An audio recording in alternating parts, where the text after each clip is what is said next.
So, I've been lucky enough to play the Bloody Ties DLC early, and I have to say, the first story DLC for Dying Light 2 is not what I thought it would be, and it had an unexpected surprise that I'll show you more of later in the video.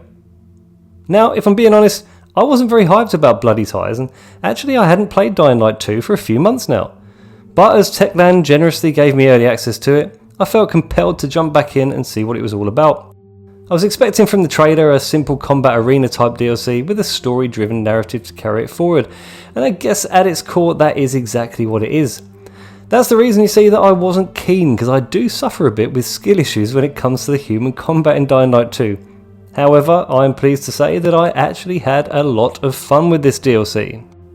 In fact, the first 2 hours of the DLC isn't even in the arena at all, and it spent much of that time just introducing you to a few new characters.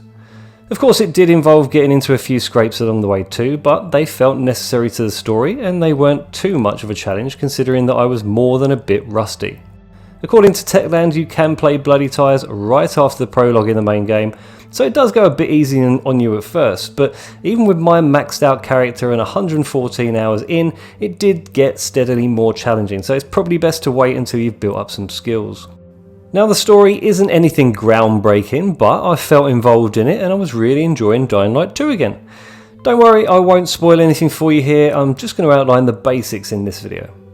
In its simplest form, you need to build a rep in the fight game in order to infiltrate the bad guys behind it and work your way all the way up to the champion Skullface, who's basically just a big bully. However, he does seem to walk around as though he's got balls the size of coconuts. You do make friends along the way, and there's a bit of treachery, kidnap and rescue thrown in there for good measure too.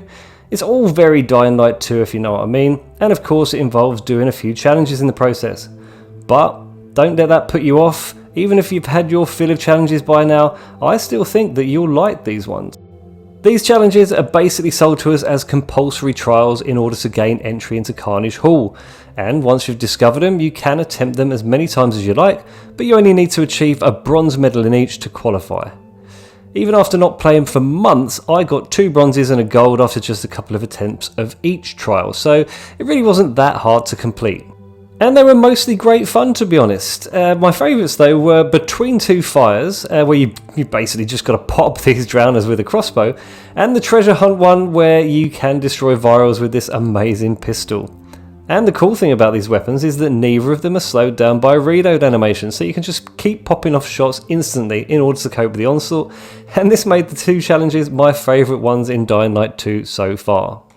These challenges alone though don't buy you entry into Carnage Hall, and after surviving waves of monsters on the rooftop, the plot thickens and you finally get a ride to the main event from these 2 S&M looking dudes.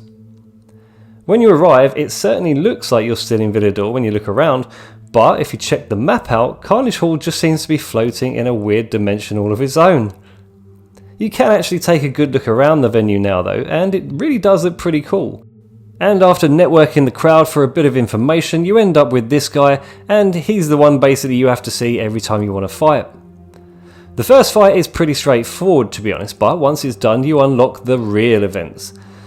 There are 4 types of event and 3 difficulty levels in each, and they're all explained on these info cards. But it was the first of these spectacle events that really caught my eye though, and I didn't really have to look at anything else because I knew this was the one I was going to be doing.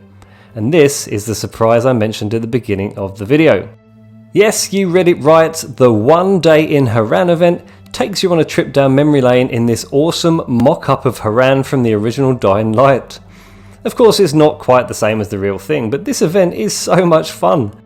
It consists of several time trials in which you have to set car traps, switch on substations and beat Rice's men to the airdrops, whilst of course fighting off pretty much every monster type in the process. This footage was taken using the lowest difficulty level, but it still wasn't exactly easy to be honest.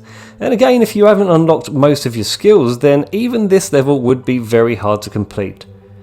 I haven't tried the harder difficulties yet, so I can't confirm just how much harder they are, but personally I liked it at this level because it made me feel like I was so much better at it than I actually am.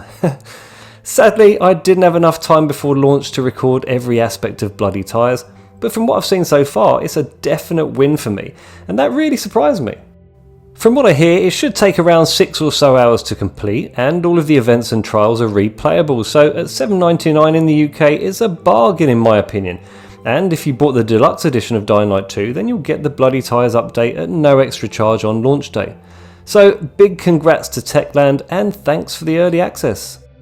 So I'm loving Bloody Ties, but what do you think? Will you be buying it at launch, and if you've played it already, what do you think of it? Let me know in the comments as always, and if you've enjoyed this video then please leave a like and subscribe to the channel, and I'll see you on the next one. Cheers!